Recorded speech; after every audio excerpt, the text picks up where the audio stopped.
لازم هيسالك انت عاملاه ازاي. بجد طعمه حلو قوي.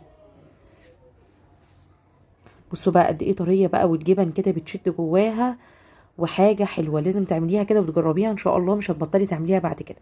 بصوا هي هنا سخنه يعني، فالموضوع كان صعب ان انا اعرف افتحها وكده، بس حاولت برضه. تحفه بجد، لازم تجربوا الفطير بتاعنا النهارده، حلو قوي.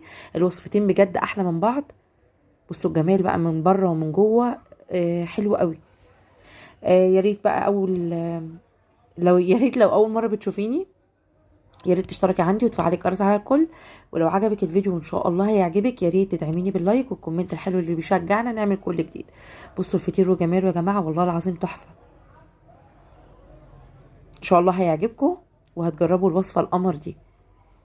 يلا بينا بقى نسمي بسم الله ونشوف هنعمل ايه. عندي لفتين من الجلاش و